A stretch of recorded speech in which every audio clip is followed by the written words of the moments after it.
Everyone, आज है 7 अगस्त और आज के इस क्लास में हम डिस्कस करेंगे 7 अगस्त से बनने वाले करंट अफेयर के सभी इंपॉर्टेंट क्वेश्चंस।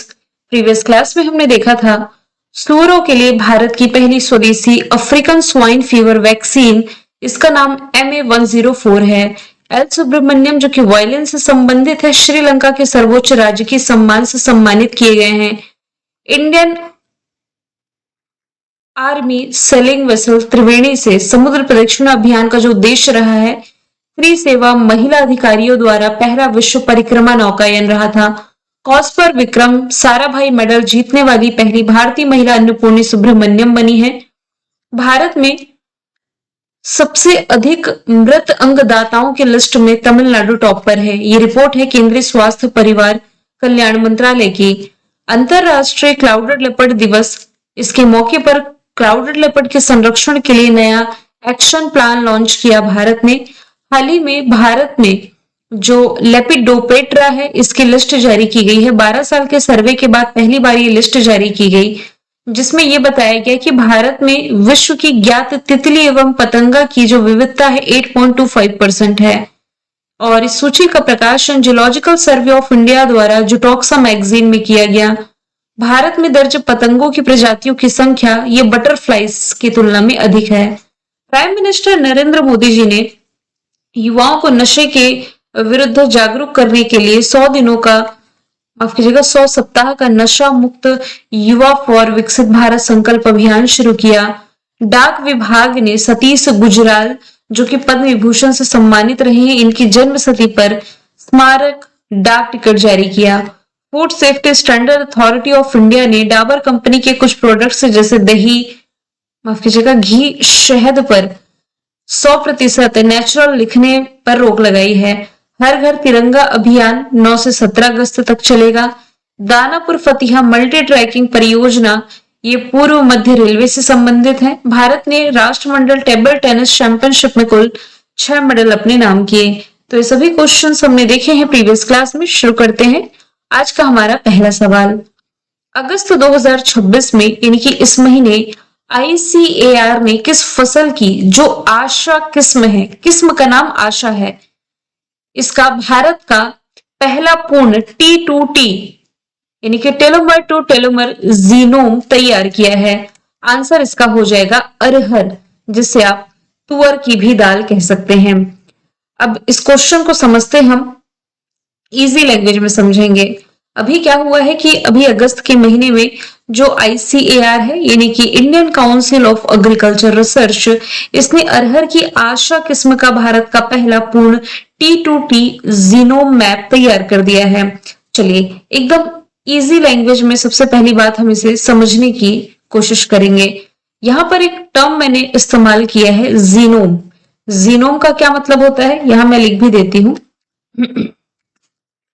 फॉर एग्जाम्पल, जैसे कंप्यूटर सॉफ्टवेयर या मशीन को चलाने के लिए उसकी पूरी एक कोडिंग या मैनुअल बुक होती है, वैसे ही हर जीव या पौधे को बनाने और बढ़ाने के लिए उसकी एक DNA कोड किताब होती है, और इसे ही क्या कहा जाता है, जीनोम कहा जाता है। यहां पर एक टर्म लिखा हुआ है टेलोमेर टू टेलोमेर, इसका क्या मतलब हुआ? देखिए, पहले जब वैज्ञानिक किसी पौधे का जीनोम पढ़ते थे, जीनोम क्या होता है मैंने बता दिया, तो पहले जब किसी वैज्ञानिक किसी भी पौधे का जीनोम पढ़ते थे तो कुछ उसके जो जटिल हिस्से होते थे, जटिल हिस्से यानी कि पौधे का जो कोने वाला भाग जिसे टेलोमेयर भी कहा जाता है ना, तो जटिल हिस्से जो है ये छूट जाया करते थे, तो वे किताब के कुछ पन्नों की तरह गायब रहते थे। तो यहाँ पर T2T का मतलब ये है कि वैज्ञानिकों ने अरहर की ये जो आशा वैरायटी है, इसके DNA को पहले अक्षर से आखिरी अक्षर तक बिना किसी गैप के 100% पूरा पढ़ लिया है। ठीक है, अब यहां पर जीनोम मैंने बता ही दिया है, मतलब कि क्या होता है, हर पौधे को, जो जीव या पौधे है, इसे बनाने और बढ़ाने के लिए उसकी एक DNA कोड किताब की जरूरत होती है, इसे हम क्या कहते हैं, जीनोम कहते हैं। तो यहाँ पर उच्च सटीकता जीनोम मैपिंग जलवायु अनुकूल और अधिक उपज देने वाली दालों के विकास में मदद करेगी, इसे और समझने में हेल्प मिल सकेगी। ICAR की यदि बात की जाए तो Indian council of agriculture research इसकी फुल फॉर्म है। 1929 फॉर्मेशन ईयर, दिल्ली में हेडक्वार्टर है। अध्यक्ष है केंद्रीय कृषि मंत्री। कृषि मंत्री है कौन? शिवराज सिंह चौहान। और ये कृषि अनुसंधान शिक्षा विभाग के अंतर्गत आती है।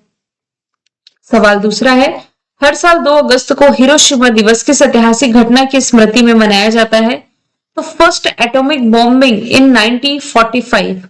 जापान के हिरोशिमा में 6 अगस्त 1945 को परमाणु बम से हमला किया गया था अमेरिका के द्वारा। इस परमाणु बम का नाम था लिटिल बॉय। तो इसकी स्मृति में जापान के हिरोशिमा शहर पर गिराए गए पहले परमाणु बम के पीड़ितों की याद में यह दिवस मनाया जाता है, जो वैश्विक शांति और परमाणु निरस्त्रीकरण का संदेश देता है।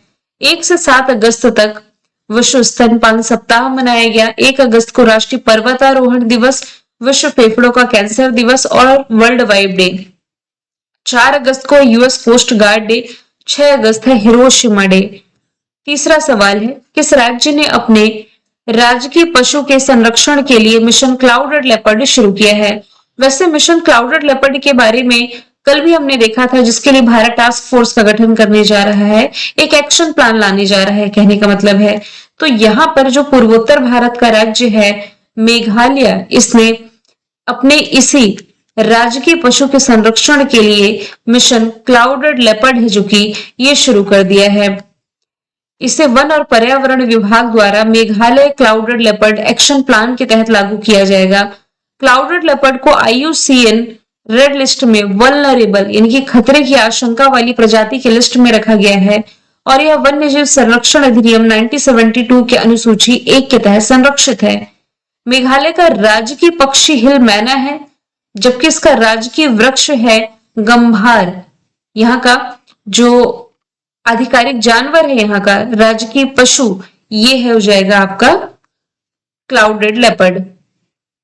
मेघालय की कैपिटल शिलोंग, यहाँ पर भाषाएं हैं गारो, खासी और मेघालय राजभाषा अध्यादेश 2026 के अनुसार गारो खासी भाषा को अंग्रेजी के साथ पूर्ण आधिकारिक भाषा का दर्जा मिला है। मुख्यमंत्री कॉनराड संगमा है, राज्यपाल CH विजय शंकर है।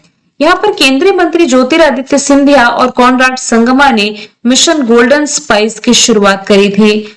भारत ने मेघालय के लिविंग रूट ब्रिजों को यूनेस्को विश्व धरोहर सूची में शामिल करने के लिए नॉमिनेशन भेजा है। इस साल के 39 नंबर के जो गेम्स है, हालांकि होने 2027 में है, शिलोंग तुरा जेवाई में होगा। प्रगति अभ्यास के पहले एडिशन का आयोजन यही किया गया और भारत के 3 प्रमुख राज्य मणिपुर, त्रिपुरा, मेघालय ये 21 जनवरी को अपना स्थापना दिवस मनाते हैं। सवाल चौथा है, भारतीय रिजर्व बैंक ने यानी कि रिजर्व बैंक ऑफ इंडिया ने इसकी जो मौद्रिक नीति समिति है, जिसे आप मॉनेटरी पॉलिसी कमेटी कह सकते हैं, इसने रेपो रेट को किस स्तर पर अपरिवर्तित रखा है? रेपो रेट में कोई चेंजेस नहीं है, अभी भी ये 5.25% है जो कि ये बरकरार रखी गई है। अब ये रेपो रेट होती क्या है? देखिए, ये वह ब्याज दर है जिस पर किसी देश का केंद्रीय बैंक, जैसे कि भारत का केंद्रीय बैंक क्या है? RBI। ये व्यवसायिक बैंक जैसे कि आपका SBI हो गया, HDFC हो गया, ICICI बैंक हो गया, इन कमर्शियल बैंकों को धन की कमी होने पर लोन देता है। ठीक है, जिस दर पर लोन देगा ये आपका रेपो रेट कहलाएगा। अच्छा, ये फैसला किया जाता है मॉनेटरी पॉलिसी कमेटी के द्वारा, जिसमें 6 मेंबर होते हैं। 3 होते हैं RBI की तरफ से, 3 होते हैं गवर्नमेंट ऑफ इंडिया की तरफ से। RBI का फॉर्मेशन ईयर 1 अप्रैल 1935 है। हिल्टन यंग कमीशन की सिफारिश पर स्थापना की गई थी। राष्ट्रीयकरण हुआ है 1 जनवरी 1949 में। मुंबई महाराष्ट्र में हेडक्वार्टर है। अगला सवाल है, केंद्र सरकार ने कैबिनेट सचिव TV सोमनाथन और गृह सचिव जो है गोविंद मोहन, इनका कार्यकाल कितने वर्षों के लिए बढ़ाया है? तो ये 1 साल के लिए एक्सटेंड कर दिया गया है। ऑप्शन बी राइट आंसर है। यहां से आपको जरूर याद रखना है कि कैबिनेट सेक्रेटरी जो है TV सोमनाथन है, जबकि होम सेक्रेटरी गोविंद मोहन हो जाएंगे। तो कैबिनेट सचिव भारत में सबसे वरिष्ठ सिविल सेवक होते हैं और कैबिनेट सचिवालय के प्रमुख भी होते हैं। दोनों का ही कार्यकाल अभी बढ़ाया गया है। हालिया नियुक्तियों की यदि बात की जाए तो RBI के जो ED है मोनिशा चक्रवर्ती बने। वायुसेना प्रमुख बने हैं एयर मार्शल तेजपाल सिंह। रक्षा लेखा महानियंत्रक अलका नंगिया अरोड़ा। नौसेना के उप प्रमुख वाइस एडमिरल एन प्रमोद है। नीति आयोग के सीईओ अनुराग जैन, अल्पसंख्यक आयोग के अध्यक्ष जो है हरजीत सिंह ग्रेवाल बने। दिल्ली पुलिस के आयुक्त अनुराग कुमार है। सीबीडीटी के अध्यक्ष रवि अग्रवाल। विक्रम साराभाई अंतरिक्ष केंद्र के निदेशक उपेंद्र पी राजीव है। सॉलिसिटर जनरल तुषार मेहता, सांख्यिकी आयोग के अध्यक्ष सबल चट्टोपाध्याय, डीआरडीओ के राजेश कुमार सिंह, सीबीआई के प्रवीण सूद, सीडीएस है एनएस राजा सुब्रमणी, नेवी चीफ है एडमिरल कृष्णा स्वामीनाथन, सूचना प्रसारण मंत्रालय के सचिव चंचल कुमार, पिछड़ा वर्ग आयोग के अध्यक्ष साध्वी निरंजन ज्योति, डीजीसीए के चीफ वीर विक्रम यादव, सेबी के पूर्णकालिक सदस्य वेंकट रमना मूर्ति, सतर्कता आयुक्त Praveen Vashisht, press club of India की पहली महिला अध्यक्ष संगीता बरुआ है और जो मुख्य सूचना आयुक्त है राजकुमार गोयल हो जाएंगे। सवाल छठवां है, भारत अंतरराष्ट्रीय चावल सम्मेलन, जिसे आप भारत इंटरनेशनल राइस कॉन्फ्रेंस कह सकते हैं, किस स्थान पर आयोजित किया जाएगा? तो इसका जो आयोजन है भारत मंडपम प्रगति मैदान दिल्ली में इसका आयोजन है जो कि ये किया जाएगा अक्टूबर के महीने में 23 से 25 अक्टूबर तक। इसका आयोजन इंडियन राइस एक्सपोर्टर्स फेडरेशन द्वारा किया जा रहा है। अपेडा इस कार्यक्रम में हालांकि सहयोग भी कर रही है। ये जो समिट है बर्ग 2026, इसकी एक मुख्य विशेषता दुनिया भर के चावल के उत्पादन और भविष्य में कीमतों के रुझान का आकलन करने के लिए एक समन्वित वैश्विक फसल सर्वेक्षण होगा। ये होगा अक्टूबर के महीने में। हैदराबाद में अभी हाल ही में 4-5 अगस्त को दूसरी BRICS anti corruption working group की बैठक आयोजित की गई। दूसरा Bharat green hydrogen summit Delhi में आयोजित किया गया। एआई समिट जेनेवा स्विट्जरलैंड में, G7 समिट फ्रांस में, mobile world Congress Barcelona Spain में, ये 2026 ठीक है। वर्ल्ड ओशन कांग्रेस गोवा में, 62 नंबर का म्यूनिक सुरक्षा सम्मेलन जर्मनी में, 39 नंबर का अफ्रीकी संघ शिखर सम्मेलन अदिस अबाबा इथियोपिया में, 28वें नंबर की यूनिवर्सल पोस्टल कांग्रेस यूएई में, विश्व बैडमिंटन चैंपियनशिप भारत में, G20 समिट अमेरिका में। सवाल 7वां है, एयर इंडिया के मुख्य कार्यकारी अधिकारी के रूप में यानी कि सीईओ के रूप में किसकी नियुक्ति की गई है? टेवोल्डे गेब्रे मरियम इसका राइट आंसर होगा ऑप्शन नंबर सी। तो इन्होंने कैंपबेल विल्सन को रिप्लेस किया है जिन्होंने अप्रैल 2026 में सीईओ का पद छोड़ दिया था।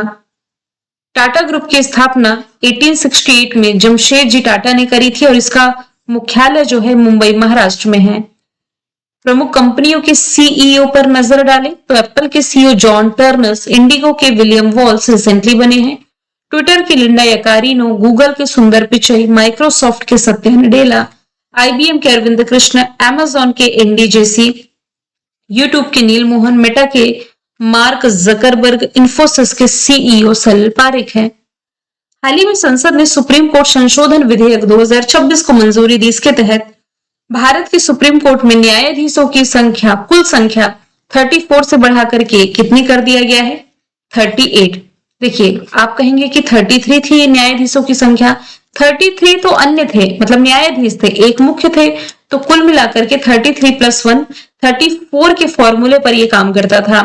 तो संसद द्वारा पारित सुप्रीम कोर्ट संशोधन विधेयक 2026 के तहत भारत के सुप्रीम कोर्ट में न्यायाधीशों की कुल स्वीकृत संख्या 34 से बढ़ाकर के 38 की गई है।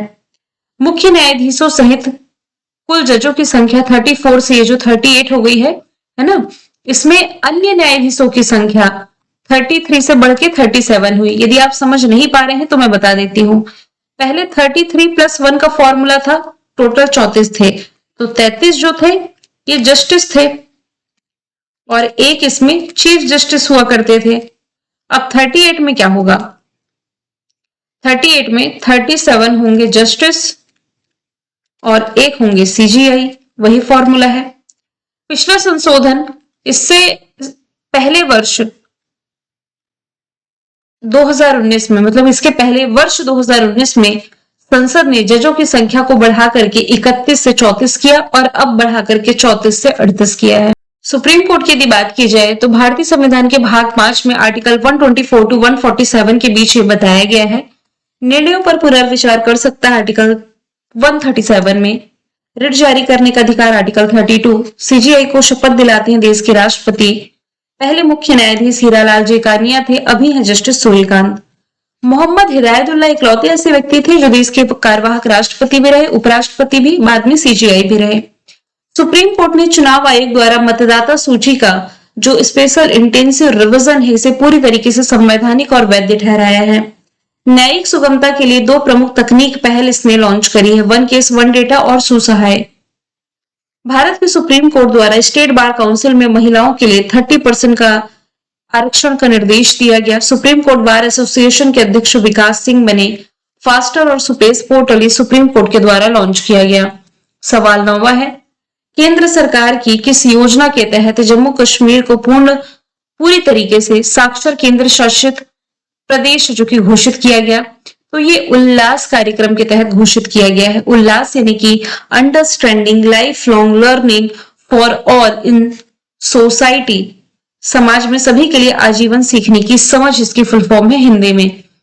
तो अभी क्या हुआ है, जम्मू कश्मीर इसने उल्लास कार्यक्रम के तहत 99.09% की लिटरेसी हासिल कर ली है। भारत सरकार के नियमों के अनुसार ये जो उल्लास कार्यक्रम है, इसके तहत किसी राज्य केंद्र शासित प्रदेश को पूरी तरीके से साक्षर तभी घोषित किया जा सकता है। घोषित करने के लिए 95% या उससे ज्यादा आबादी यहाँ की साक्षर हो। उल्लास योजना इसे शिक्षा मंत्रालय द्वारा वयस्क शिक्षा और जीवन भर सीखने की प्रक्रिया को बढ़ावा देने के लिए लागू किया जाता है। सवाल 10वां है, केंद्र सरकार ने हाल ही में गुजरात और राजस्थान में किस बीमारी के प्रकोप की जांच के लिए national joint outbreak response team तैनात किया है? ऑप्शन सी राइट आंसर है, चांदीपुरा वायरस बीमारी। केंद्रीय स्वास्थ्य परिवार कल्याण मंत्रालय ने इन दो राज्यों में चांदीपुरा वायरस बीमारी के प्रकोप को रोकने के लिए national joint outbreak response team को तैनात किया है। ये टीम प्रकोप की जांच, महामारी विज्ञान संबंधी आकलन, प्रयोगशाला समन्वय, वेक्टर निगरानी और सार्वजनिक स्वास्थ्य उपायों में हेल्प करेगी। चांदीपुरा वायरस मुख्य रूप से सैंड फ्लाई बालू मक्खी से फैलता है और मुख्य रूप से 15 साल से कम उम्र के बच्चों को प्रभावित कर रहा है, जिससे अक्सर एक्यूट इंसेफेलाइटिस सिंड्रोम हो जाता है। मैंने कल आपसे पूछा था, नौरू ने ऑफिशियली तौर पर अपना नया नाम क्या कर दिया है? रिपब्लिक ऑफ नौरू इसका राइट आंसर था। आज का सवाल है, ग्लासगो 2026 में पुरुषों के डिकैथलॉन स्पर्धा में ब्रॉन्ज जीत करके कॉमनवेल्थ गेम्स का पदक हासिल करने वाले पहले भारतीय कौन बने? आंसर जो भी है कमेंट बॉक्स में बताएं। मिलेंगे नेक्स्ट क्लास में। Thank you so much.